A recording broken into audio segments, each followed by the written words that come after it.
It is 2007. No, it's 2007. It's Sunday, so happy Simple Sunday, y'all. I got one movie and a coloring page to run off. Yeah, I'm tired. I've had a very exhausting day. Shit. So the movie I have is 2006's Mission Impossible 3, or MI3 for those of you who prefer short shit. Here's my thoughts. Wow, Philip Seymour Hoffman's in this. Cool. I miss his on-screen presence, energy, and it's a shame he's dead. Damn, he capped Jules after a 10 count. Me personally, I would have started at 10. Like, I don't like that time wasting shit. It's a good build up, but. Wow, Aaron Paul's in this too. There's a lot of fucking people in this film. And he'd find his popularity in 2008 with Breaking Bad just 2 years later. And good seeing Greg Grunberg too. Lucky he caught a small role in this while working Heroes and on NBC the same year. That was wild. I thought Heroes came out in 2007. I didn't know it came out in 2006. Alex Kurtzman, Roberto Orci, and J.J. Abrams working on this. Nice. Alex, Roberto, and J.J. would reunite in 2009 for Star Trek's Kelvin timeline. 8 years later, Alex and Roberto would reunite for Discovery. Yeah, wild how their careers would evolve just from this film. That's impressive shit. And I think they worked on Thor as well. Yeah. So yeah, they pit stopped on Thor. What a travesty that film was. Agent Ferris is missing, and John wants Ethan to help out. What's Rabbit's Foot? I don't know. Because I have no clue what a rabbit's foot is. It could be anything. It could be a fucking burger, for all I know. Owen Davian's an intriguing name, and I love the Kodak camera info too. This is something I've always wanted. Mission Impossible prequel that followed the tech side of it. No, that'd be a lot more fun. Because Ethan's exploits are hit or miss. More on that later.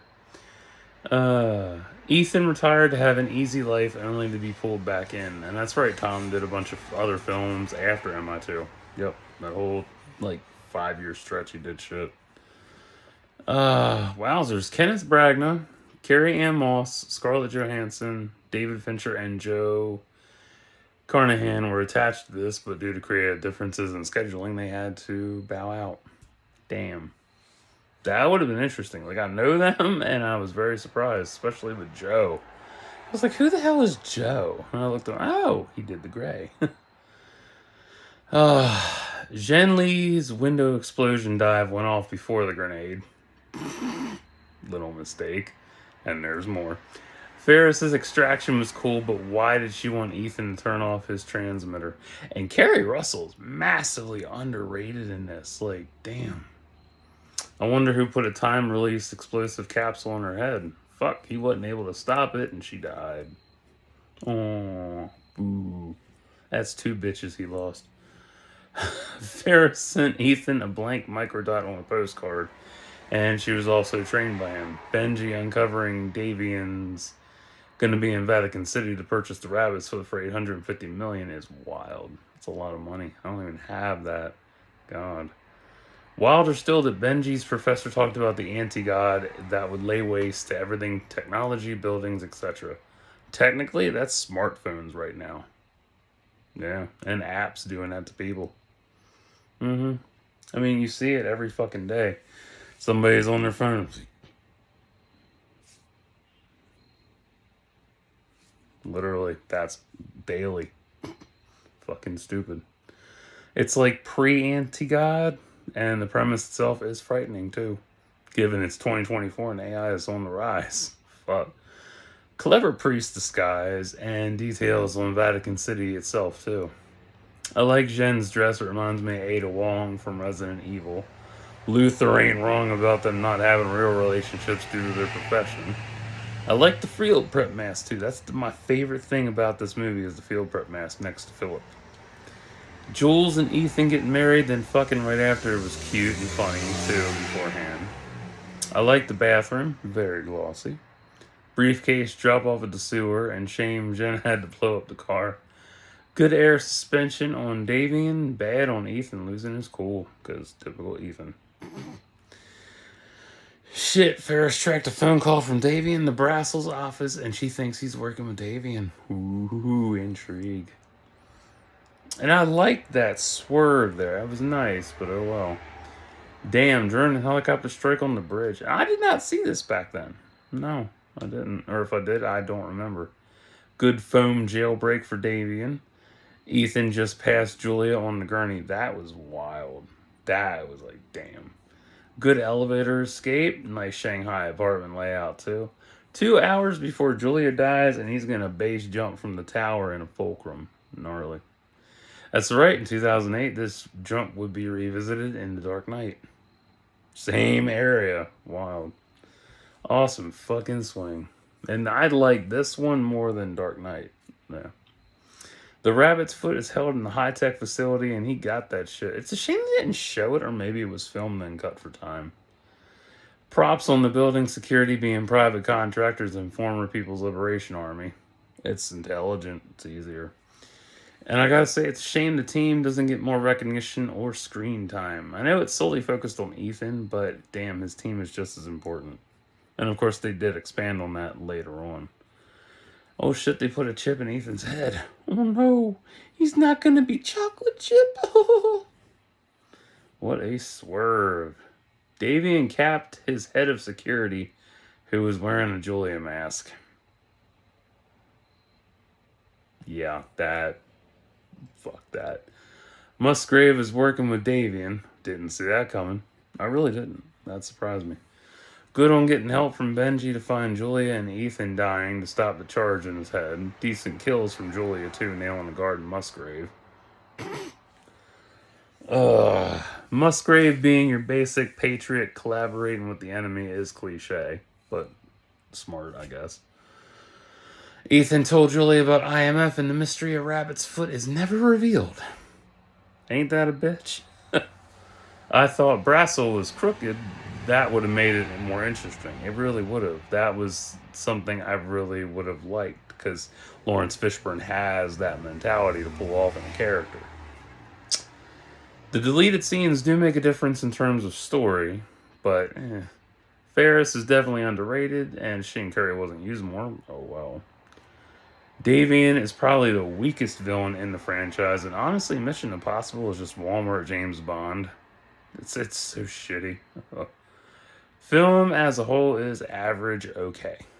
Yeah, this was so... Ugh. I feel like if they stopped at 2, it would have been better off. And I'm not mad at JJ. Other diehard fans will be like, JJ ruined everything. I'm like, no, shithead. You have to use your head and think. Like, the first Mission Impossible, amazing introduction. The sequel, absolutely gang banging amazing. I loved it. Because it was a great... it's a great banger for summer 2000. It really is, because me and Cam have talked about this on Jacked Up Review. In the 2000s especially, like, 99 ends, 2000 start up, and you have to start the new decade off, so, you go out with a bang. And it worked. Davian's death was cool, but as a character, weak. Like, he gets hit by a fucking truck. Love Philip, but damn, could have been so much more. Ethan's team is vastly underrated for their skill sets. This is the weakest of the franchise, too, and that's sad. And I've seen most of them. I haven't seen Fallout or Rogue Nation yet, but yeah. It's flashy, but lacks substance at the end. Like, how the fuck are you gonna make it a stupid ass swerve on that? Like, oh look, Julia's dead. No, she's really not. And she gets to know everybody. Happy ending. Fuck that. I would have killed Julia and built on that, because that would have really gone with it. Also funny they didn't say anything about Naya, or Nya, or the other one. I don't remember her fucking name. One of the best things about this franchise is seeing the different directing styles, which opens the world up more. It does. You had Brian De Palma to start, John Woo to keep it going, J.J. Abrams taking the third. I don't know who's next for Ghost Protocol. I don't.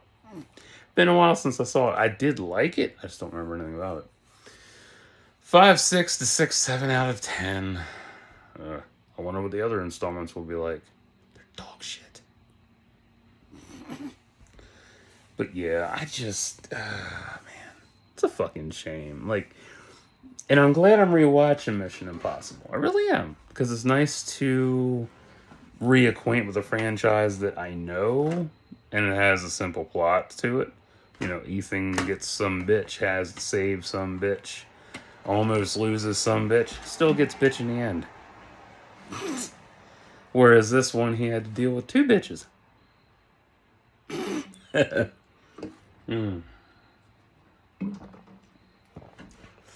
But I don't know. It's weird that, like, you see the momentum in a franchise when it builds up, because you have the intro, which is always good sometimes. Sequel outdoes the original sometimes. Third installment sometimes outdoes the sequel. And it's so interesting. But this one definitely weak. I don't blame JJ. I don't blame Alex. I don't blame Roberto. No. I just think it was the whole premise of a shitty plot twist. Yeah. Like, you start off strong with her getting killed. That's cool. That's great. But I would have kept that shit going. Yeah, it would have been better momentum. And have Brassel be crooked, that would have worked. But, oh well. But if you enjoy Tom Cruise films, that's great. You can enjoy this one at your own leisure. If you like Mission Impossible and you were curious about this film, well, try it out, see if you like it. If you hate this fucking video, you hate Mission Impossible, that's cool too. I feel the same way sometimes when I do some of my vids. I'm like, man, this movie fucking sucked. I like Tom Cruise films. Like, he's a very, what is the word? He's semi-diverse in his portfolio, but not enough. Like, he sticks to one genre, but it evolves over time. So, yeah. I don't know. It's Tom fucking Cruise. Tom Cruise flick. Rich, who was that? Oh, was it Rich Hall? Is that who I'm thinking of? Rich Hall? Might be Rich Hall. I think. He talked about Tom. He has a whole skit about Tom Cruise flicks. It's fucking hilarious. Yeah, that shit was funny. Like, it's a Tom Cruise film. He has a crisis of conscience. Beautiful. So, yeah. If you like your spy flicks, this is a good spy flick. It's alright. Could be better, but it's alright. So, I will be back with Coloring Page, and that'll be it for the night. So, stay tuned.